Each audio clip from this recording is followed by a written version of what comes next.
Hello, and welcome to today's webinar, Turning AWP Skeptics into Champions, presented by Andrew Foy. First off, we're going to do a quick safety moment. I'll tell you a little bit about who O3 is if you're not familiar. I'll introduce Andrew, and then he will be off and running to discuss definitions, why would anybody be a skeptic, what damage can skeptics do, how can you address it, key things to remember, and how to know if it worked. And then at the end, if we have time, we'll answer a few questions. So please submit those throughout the webinar. And then we will have a follow-up there.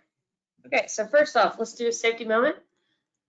This one is on kitchen safety and how to cut an avocado. This may sound silly, but you should always use a cutting board when cutting an avocado or really any kind of fruit or vegetable in your kitchen. It helps steady the fruit and the knife, and you can really avoid hurting yourself by doing so. Specifically for an avocado, you need to cut the avocado in half by cutting around the pit. If the avocado requires effort to cut, it's not safe to cut, and it will be unpleasant to eat. Then you can insert a spoon directly inside the skin, carve out the good stuff, and throw away the pit. And that is your quick safety moment on how to cut an avocado. So a little bit about who O3 is. We're the market-leading agile software built specifically to support AWP. We're the only solution on the market with true work package management, no matter the size of project, from small cap to mega projects. We are scalable and can support your AWP maturity journey. Now I'm going to introduce Andrew. He is the VP of AWP and construction with over 16 years of experience in industrial construction. He's got 6 years of dedicated AWP implementation experience, and he's on the CII AWP Performance and Benchmarking Committee co-chair, as well as the CBA leadership team member. So thank you for joining us, Andrew. Thank you very much, Tori, and hello and good morning to everybody out there. So first things first, we're going to cover some definitions. So today we're talking about turning AWP skeptics into AWP champions. So what are AWP skeptics and champions? So the skeptics, these are the naysayers. These are the people who don't believe in the value of AWP, don't want to use it on the project. I don't need this. This isn't for me. Anybody who is demonstrably against using AWP. On the flip side to that, you have AWP champions.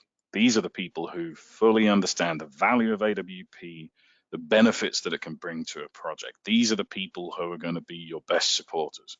But when you start talking about doing an AWP approach to a project, they are going to buy in immediately. They're going to understand that it's going to be of great help to the project, and they're going to make sure that it's successful. So what we're looking to do is take that first group of people, the people who are initially going to be very resistant, and find a way to bring them into the role of AWP champion and a supporter for the process. So, first question to be asked, why would anybody be a skeptic? So why do we encounter skeptics on a project? Now, there's several reasons for this. The first one is you have to consider AWP adoption as a change management effort. For a lot of people, for a lot of projects, for a lot of organizations, this is the first time that they may have done this. Somebody is inevitably going to come into the project and say, you need to do AWP. And immediately, with any sort of change management approach, it's, well, why do I need to do this? I haven't had to do this before. This shouldn't be necessary. Why am I suddenly having to change my way of doing things? It can be seen as an attack on what they would consider the status quo. And typically, people are proud of the work that they've done. I've been doing my job for X number of years. You know, we've always done very proficient project execution. We've executed safely, et cetera, et cetera. And now you're coming in and you're saying, we need to do this AWP thing. Why do we need to do this? Another reason, and it was a wonderful joke that I heard many years ago, what's the difference between ignorance and apathy? And the other person says, I don't know and I don't care. And unfortunately, that's oftentimes what you can see on these projects where some people just don't understand it Some people will actually be actively against it. Most of the time, it's because they don't know what it is. They're ignorant of AWP. They don't know what it is, why they would use it. And some people just don't care to learn a new process. You can stand up in front of them and say, this will greatly improve your ability to execute this project safely and efficiently. And they just don't care. So that's what we mean about ignorance and apathy, is I don't know what it is, or I don't care what it is. And all of that, a lot of that is rooted in a lack of understanding. It's not understanding what it is. Some people, it's just new jargon, it's just new buzzwords, it's new phrases, it's things that they haven't heard before. People can be scared of what they don't know. So oftentimes, a lot of fear of any process like this comes from a lack of understanding.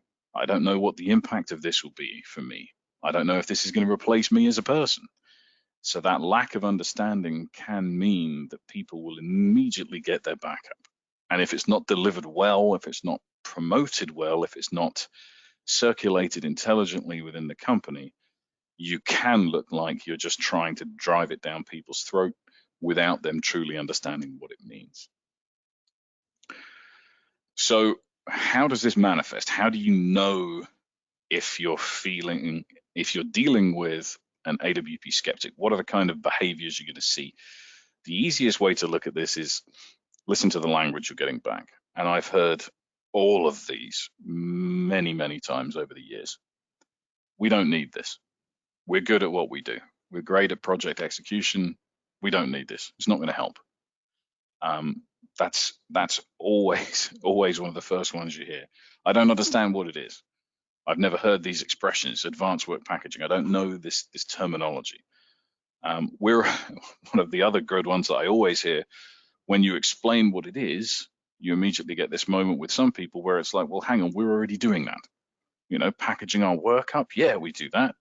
Path of construction, prioritizing the installation sequence, yeah, we already do that. So people immediately get defensive because they think you're trying to say this is something that you're not doing, and therefore you need to do this, like you're telling them off.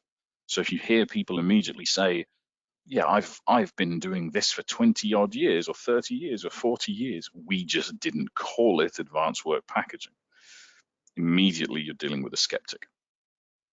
Another issue with any sort of change management approach, oh great, this is just one more thing that I need to do. I'm already so busy, I don't have the time for this, but you're just adding more and more to my plate. I'm already having to deal with all of these other things you've asked me to do, and now all of a sudden I've got to deal with this as well, which often blends into, this is just another thing, it's another fad, it's another buzzword that somebody's invented, and it's going to come in this week and it's going to hang around for a few months, and then it'll inevitably fade away again, because I've been doing this for a long time and I know what lasts. So I'm just going to stick it out and ignore it and hope that it goes away, because it's just going to be something that we're not going to end up using. So these are the people, when you hear, yeah, okay, we'll worry about that on the next project, or yeah, okay, I understand that you're saying we've got to do this, but you know, it'll be gone in a year, so don't worry about it. And the last one, this could make me redundant, and this is a very dangerous one, is the people who are seeing this and perceiving that it's something that actually could impact their ability to have a job, provide for their families.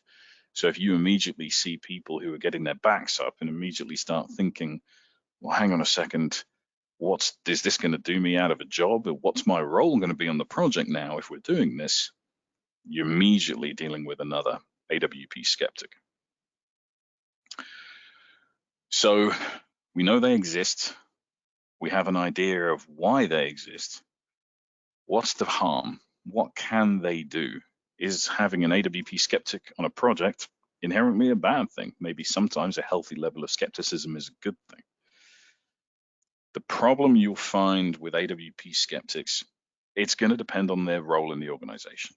If you are dealing with a reluctant project manager or a construction manager, it can kill the entire process. So if, for example, a senior executive went to the AWP conference and heard that you can greatly improve your project delivery by implementing AWP, and just came back to the company and said to the first project manager that he or she walked past, you shall do AWP on your project, and just rammed it down their throat with no explanation, that kind of AWP skeptic is going to be very, very hard to work around, because if they're the project manager for a project, they're going to have a lot of say and sway over the way that the project is going to be executed. So if you're dealing with a reluctant project manager or construction manager, it's going to be a very, very hard person to sidestep.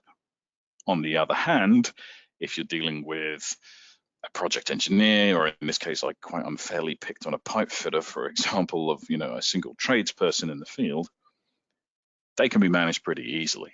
Oftentimes, they can just simply be told, look, this is something we're choosing to do. It's been put in place by the upper echelons of our organization, or in the project leadership team supports this.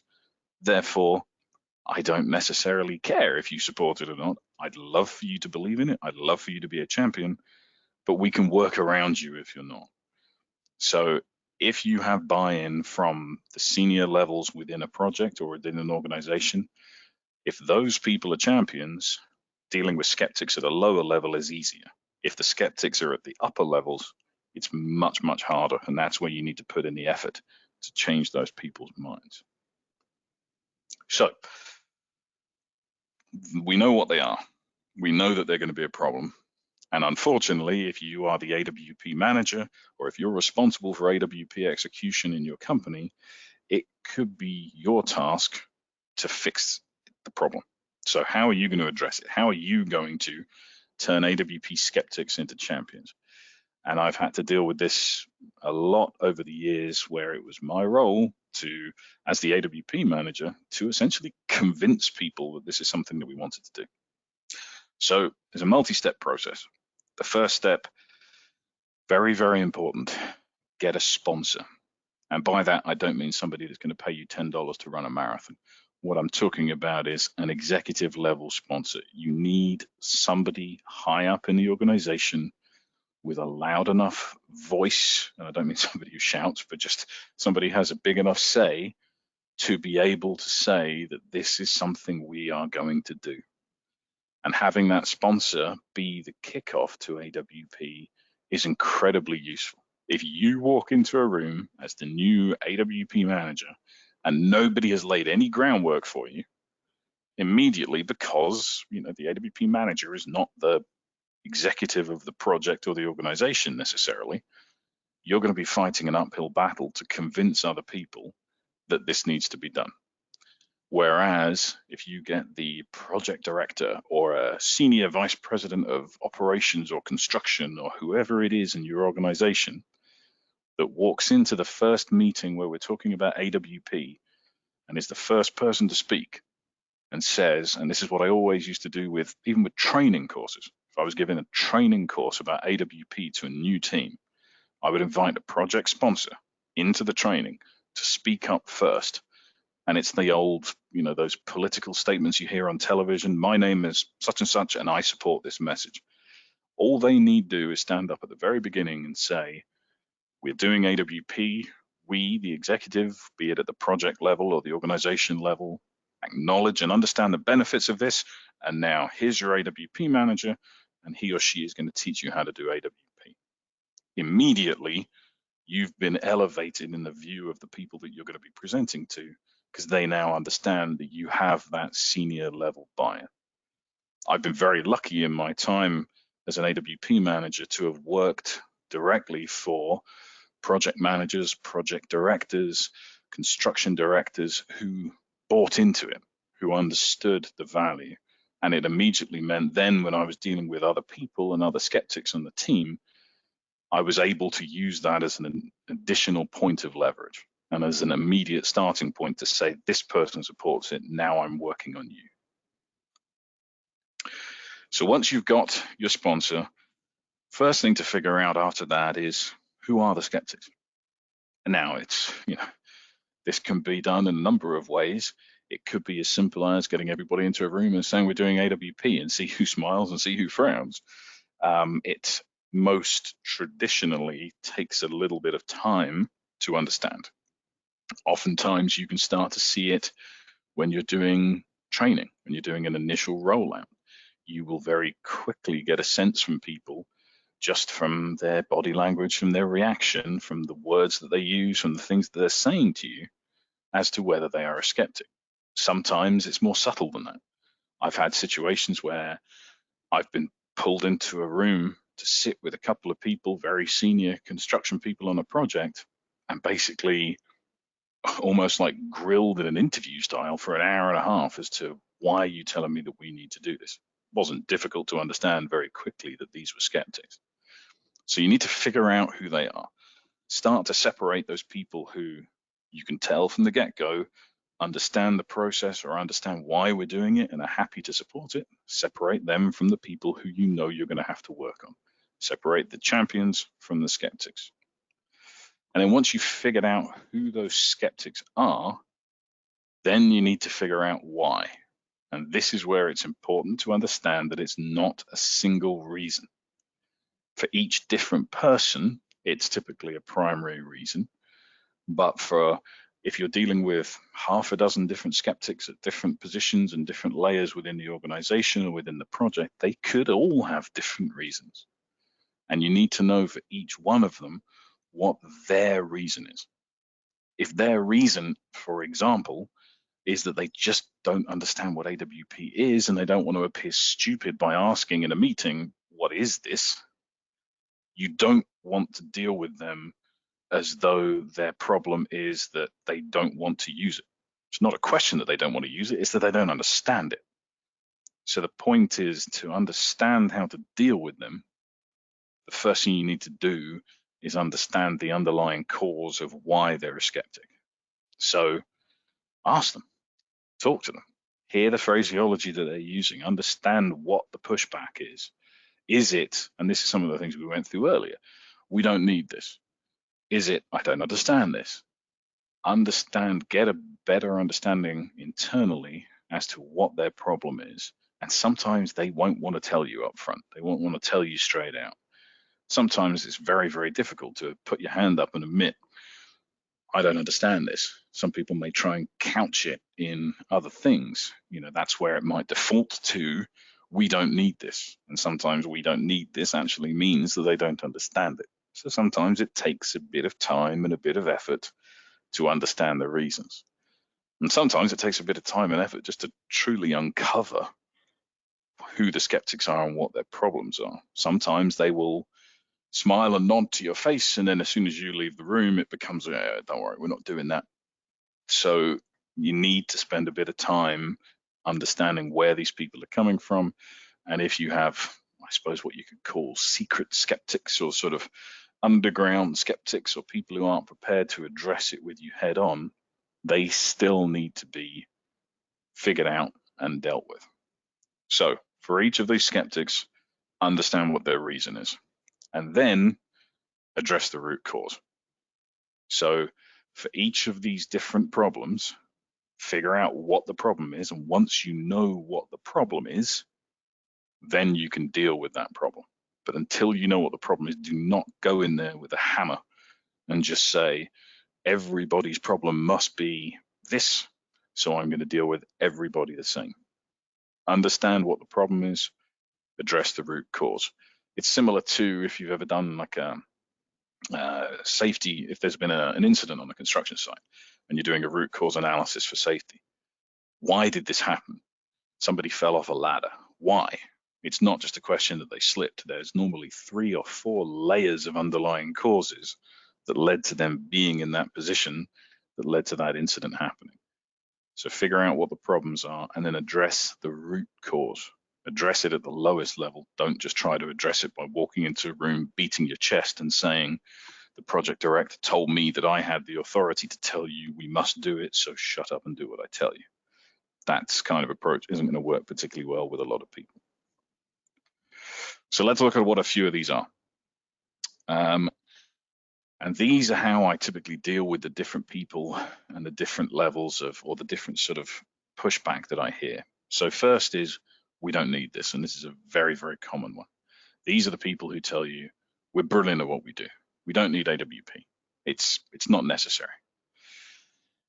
With people like this, what I've tried to do in the past and the best success I've found is find their pain points. Anybody who's ever executed a project or multiple projects always has horror stories. Oh yeah, we were doing this project and this happened, and yeah, we were, a year late on this project, or $100 million over budget on this one, or there was an incident on this job or something.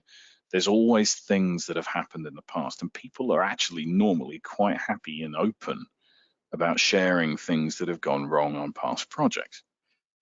And then what you can do, once you understand their pain points from previous projects, is start to layer in how AWP can help to solve that.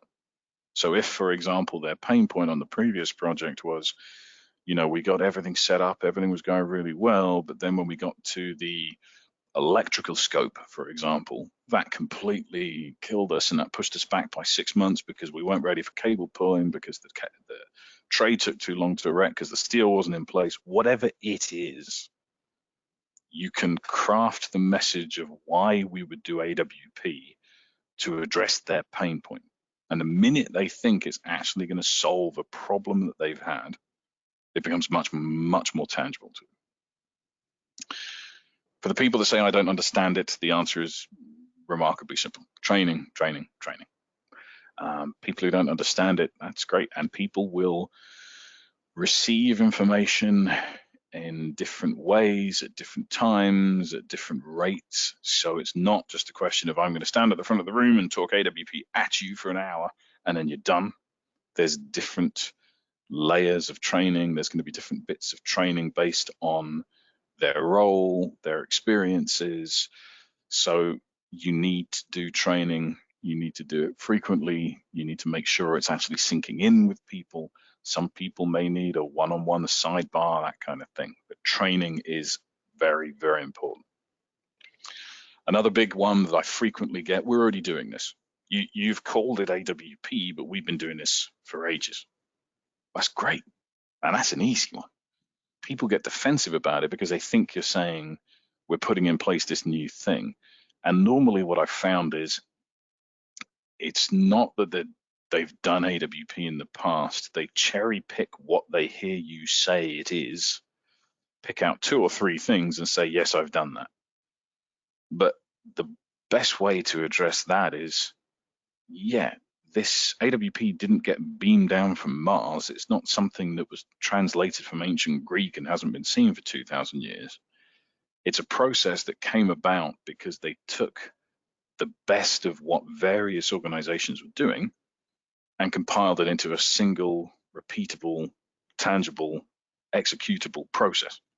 So you may deal with people who were doing IWP level work packaging 30 years ago before they even called it an IWP. You may have people who have always done a path of construction. You will very, very rarely be dealing with people who have been doing AWP for 30 years because it wasn't around, but they could have been doing bits of it. So all you need to do with these people is pick out the bits that they've already been doing and just help to fill in the gaps for the bits that they weren't.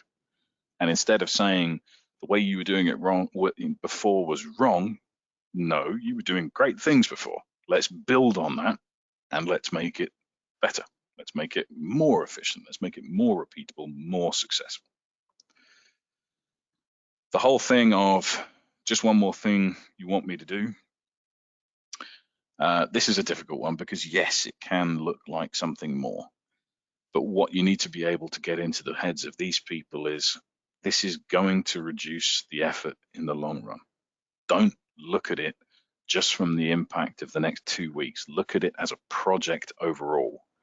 People will always focus on, well, if I have to do this today, I've got something else that I need to work on.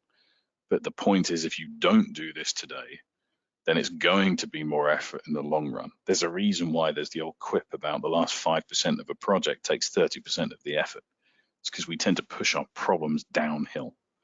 So if we deal with things now, we put in the effort now, generally speaking, it makes it easier in the long run. It's the whole thing the military talks about is train hard, fight easy, or train easy, fight hard. Another new fad that won't last. Well, that one is getting harder and harder to stand on because AWP's been around for about 20 years now, and it's not going anywhere. It was made into a CII best practice in 2015, and it is becoming more and more prevalent. It's getting to the stage where if you are not doing this, you will soon be the exception, not the rule. So this is not another fad. This is something that is showing its capacity to work, and it's becoming an increasingly adopted global standard. So quite honestly, anybody who thinks that doesn't have their finger to the pulse as to what's going on. And very quickly you will find, if you're on a contractor side, for example, and a new owner that you want to work with, sends you a bid package and says you have to do AWP, all of a sudden it's taken out of your hands as a decision point anyway. I'm busy, I don't have the time.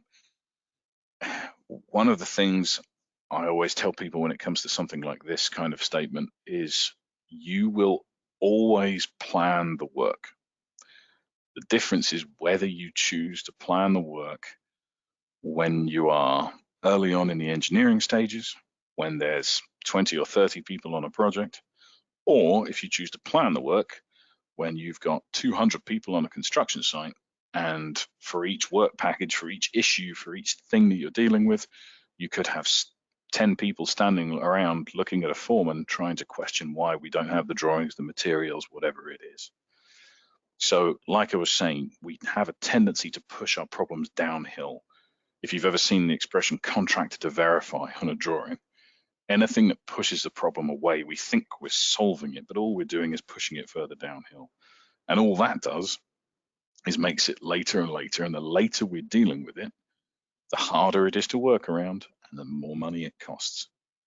So quite frankly, even if you're working very, very hard, and I know that the FEL stages, the select and define stages, are typically hair on fire on a project and you're running with a lean team, but that is exactly the time when you need to be making these plans, because if you make them later and later, their influence deteriorates, the ability to get around the issue deteriorates, and it will cost you a lot more money.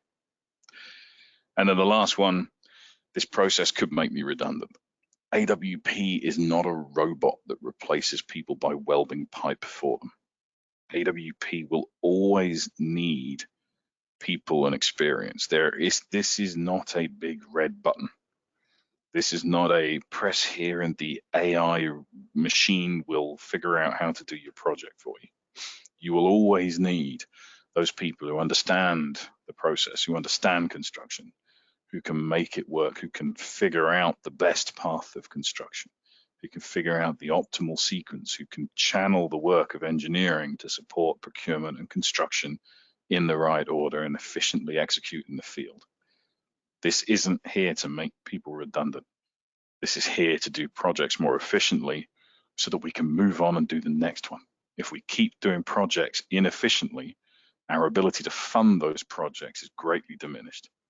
If we are able to do more project scope for less money, it means that we're able to fund more work and keep our jobs and keep moving on to the next one.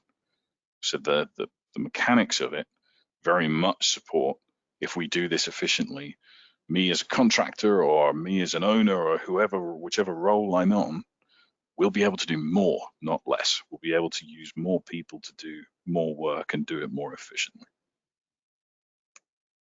Okay, so those are the kind of conversations you're probably going to end up having with people. Some key things to remember when you're having these conversations.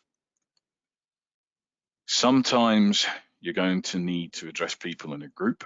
Sometimes you will get people that you need to address one-on-one. Again, it's going to depend on the person. It's going to depend on the issue.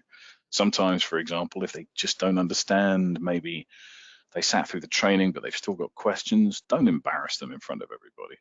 Don't make them feel foolish or ignorant. And this is what I mean by being gracious. This is a new concept for a lot of people. So don't make them feel stupid. Don't make them feel like they're not picking it up quickly. If you need to, take a sidebar, sit in a room, have that one-on-one meeting, and be patient with them. It can take time. This is very, very rarely going to be you're going to walk into a room, say 10 or 12 words, and everybody's going to have that automatic light bulb moment, and they're immediately going to walk out of the room and say, I'm a convert. It's going to take time. Some people pick it up very quickly. Some people will hear the first training and say, yeah, obviously, this is great. This is brilliant. Why haven't we been doing this already? Other people, it's going to take time. Some people I've worked with, it took months and months and months, and you need to lead them to it. Consistency is another one that's very, very important. The vocabulary, for example, so the words that you use. So teach them the words. Make sure they can join in the conversation. Make sure they can, the minute people think that you're talking Greek when they're talking about this or talking a foreign language, they're immediately going to either be disinterested or downright rude to it because they don't understand it. So teach them the words. When we're talking path of construction, when we're talking about installation work packages, break through some of those acronyms. What does all this mean? Spell it out in a way that makes sense to people and they can relate to it. I can't tell you the number of times I've talked with a team and they say, yes, we're building AWPs on this project. No, you're not. AWP is the process. The other WPs, and frankly, there are a fair group of them, those are the things that you build. So you have to make sure that you're giving people the capacity to join in the conversation. Training is always going to be the most common, the most widespread, and the most valuable thing that you can do.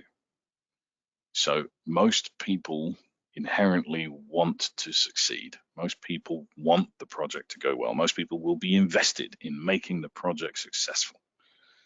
Train them, give them the tools, give them the information, let them take over and let them be those champions that you're trying to make them into. But most of the time, the only way you can do that is training. And then lastly, you have to remember that everybody always looks at this through the lens of what does this mean to me? How is this going to impact me? What's this going to do to my role, to my work?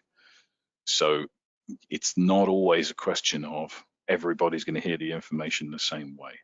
You need to be able to differentiate when you're talking to engineers, to procurement people, to construction contractors, to commissioning and startup people. Everybody's always going to want to know, what does this do to me? So you can't just deal with everybody the same way.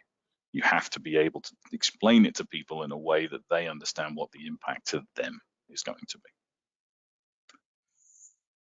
And if none of that works, well, then you've got a few steps. Escalate it to the sponsor. It's going to sound like going and telling mummy and daddy. It's going to sound like tattling, whatever.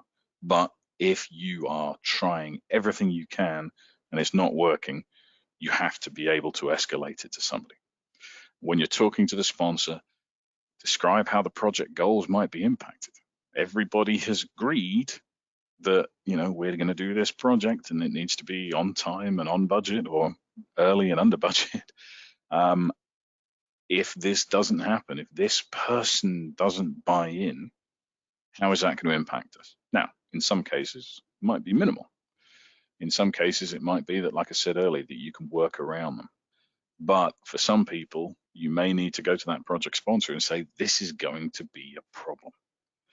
And then you can work with the sponsor to understand whether you need the carrot or the stick.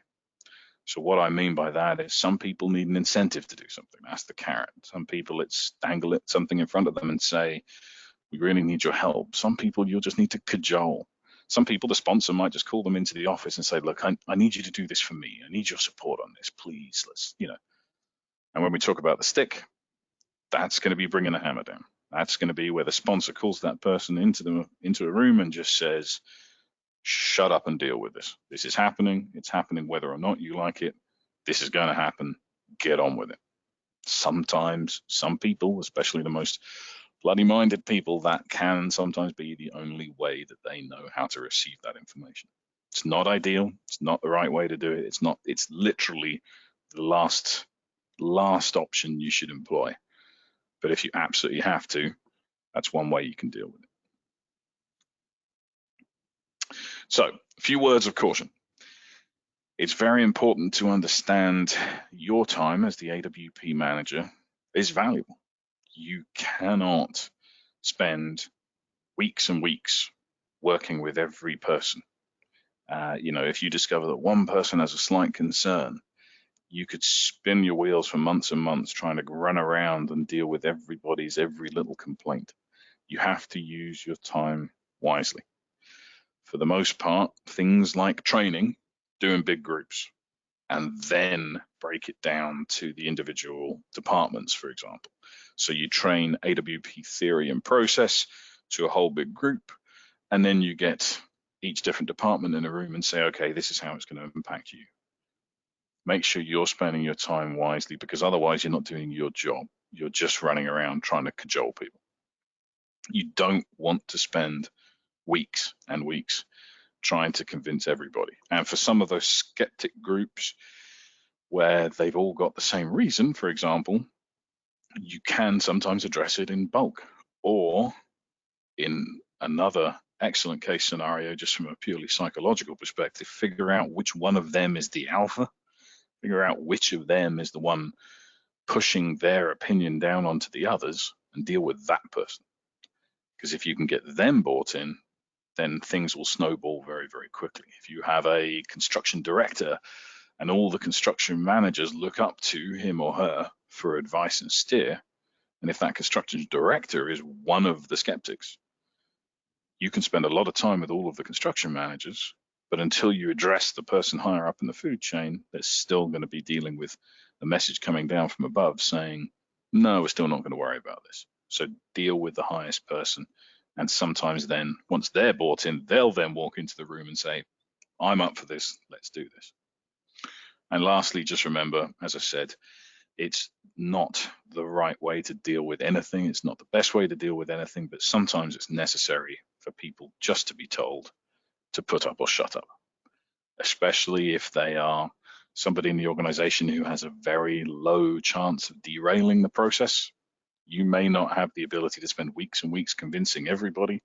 And if you've got one or two errant people at the lower levels of the organization chart, you may just need to have you or their manager turn around and say, I don't care if you don't agree with this, we've explained it, we're getting on with it, ghetto. Okay, how do you know if it worked? How do you know if you've been successful about turning AWP skeptics into champions? And these are some examples I've had in the past. I had one job where I was working with a construction manager, really good guy, knew a lot about construction, didn't really understand AWP, was prepared to sort of work with me on it, but all of a sudden one day after months and months, we were sitting in a room and he started talking about the path of construction. And it was this wonderful light bulb moment for me, because finally I understood that all the things I'd been talking about had sunk in, and he used it in the right context. So it really, really proved that it was starting to gel in his mind. You can start seeing project managers who ask for updates on construction work package status. Instead of just what's going on site, you start getting what CWPs are we working on? What's the progress on CWP number 12 or whatever it is? People start using the verbiage, start using the numbering system, start understanding what all these things are. You start to see engineering reports that instead of just standard S-curves, we're 42% complete pipe, for example. Here's our status report broken down by EWP. So we can see package by package what they're doing. We start seeing schedules that are aligned using a hierarchy of work packaging. So I can follow from a schedule, I can follow from the EWP through the procurement steps of the PWP to the CWP and then down into the IWPs. If that logic is built into the schedule, you're starting to have a schedule then that can support work packaging in the field. Another favorite of mine is when you're in the field and you're talking to the crews, what IWP are you working on? Now, if it's not going very well, you will get a deer in the headlights look, and they will pull out a random drawing and they won't know what you're talking about. If the process is working well, they have an IWP for that crew. They're working on a single IWP, and they can very quickly tell you, we're working on IWP number 12-6-2, or the name of it, or the description, or whatever it is, but they understand what you're asking.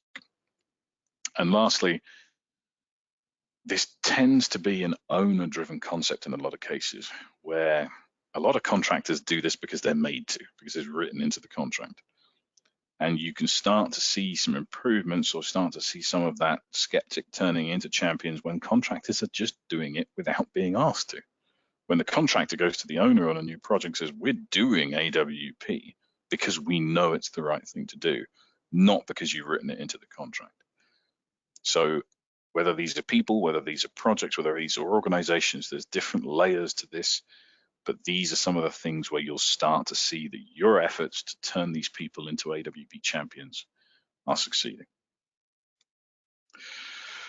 Okay, that being said, Tori, have we had any questions from the audience? Sure. We'll take a second to answer a few of these. So, how long does it typically take to get someone on board? Well, it depends on the person.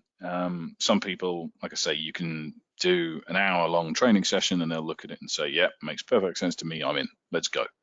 And some people, it takes, I had one person who I worked with, and he was fairly senior up in the construction organization, and it probably took about 18 months.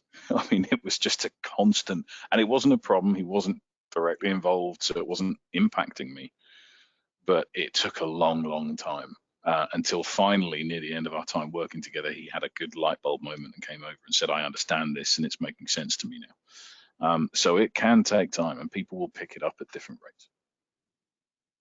All right. What do you do if, despite all your best efforts, they just aren't interested? And again, that's going to be a question as to whether they are where they are in the organization. Like I mentioned, if you're talking about a project manager or a construction manager, that's when you need to elevate it to the sponsor. That's when they'll probably need to be told to put up or shut up. This is happening. Just deal with it. Sometimes it can be a question of having people replaced, which is, again, very, very long way from ideal. You want a project team that's going to be able to gel around this concept. And sometimes it's a question of, one of the things always to look for when picking a pilot project, for example, is pick a pilot project, which is a lot of P's in a single sentence, that has a team that will be open to change. And then when that first project does a job using AWP and it executes very well, you start to get adoption organically because other people are looking over their shoulder saying, hang on, you have a new toy that you're playing with. Why don't I have this new toy? And then everybody wants to use it because they've seen it work for one of their sister projects.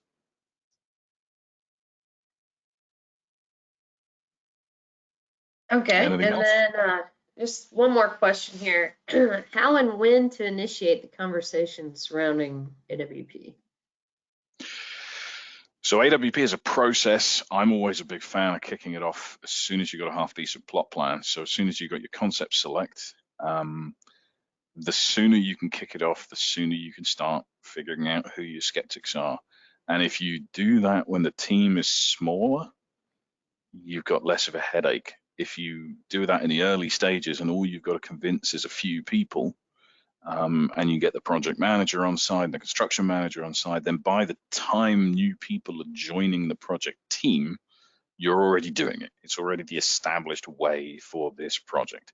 If you come in 3 weeks before construction's due to start and nobody's done anything about AWP so far, you're going to have a lot more convincing to do. You're going to have a lot more work that needs to be done. So earlier is always better, and it makes the conversations easier, and it makes the number of people that you have to deal with fewer and fewer.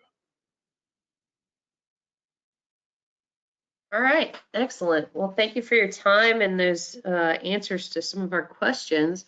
But if we did not get to your question today, or if you have more requests for info, you can always reach out to us on our website. We've got a ton of resources there for you to download for free. We've got case studies, our past webinars are there. You can watch our library of videos from industry topics to solutions or AWP. And then you can just connect with us on social media and just stay up to date on what we're doing and the events we have coming up, as well as our newsletter where we provide some monthly insights regarding product and industry and plenty of other fun things to stay up to date with there. And that's all online at www.o3.solutions. And then you can always email us too. You can email Andrew at andrew.foy@o3.solutions. And then again, just visit us online and you can explore a ton of free information there for you. So I'd like to thank you again for joining us today, Andrew, and thank you to all of you who tuned in. Please stay tuned to social media and our emails for our next webinar. And as a reminder, you'll get a copy of today's presentation, the recording, and a download of the slides. And we'll be sending that out shortly. Again, thank you to everyone for joining us today. Thank you.